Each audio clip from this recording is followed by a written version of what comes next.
We begin this Shabbos, the book of Vayikra, the book of Leviticus, and the book of Vayikra begins with the Parsha of Vayikra, which begins with the word Vayikra. And the word Vayikra means that he called out, Vayikra el Moshe, that God called out to Moses.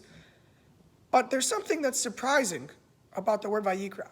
If you look in the text of your Chumash, but if you look in the text of the Sefer Torah itself, of the Torah scroll, the Aleph, the final letter in the word Vayikra, is written in a very small font. It's written smaller than all of the other letters. And why is that? Why does the Parsha begin with a word containing a letter smaller than all of the other letters? The Baal HaTurim, who typically points out these types of discrepancies, shares a beautiful explanation.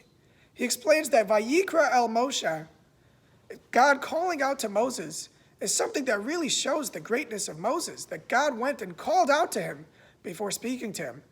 And the Baal HaTurim explains that Moses requested that those words not be put in there. He didn't want the attention of God calling out to him.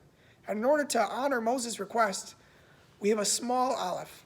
We have an aleph looking smaller than all of the other letters, which reminds us of the great humility of Moses.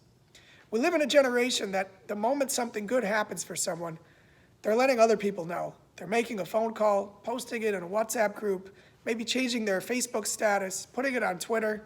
But I think there's something we can learn from the lesson of Moses, that when Moses was given the attention, when God gave Moses this position of leadership, he remained humble. He didn't really want to share how great he was with other people. This is an important lesson that we can learn from. Sometimes things happen in our lives. Our first thing that we want to do is share it with others. But sometimes we need to think about our modesty, think about humility, and to realize that true leadership means to follow in the example of Moses. I wish you all a wonderful Shabbos, and I hope everyone's plans for Pesach are coming together.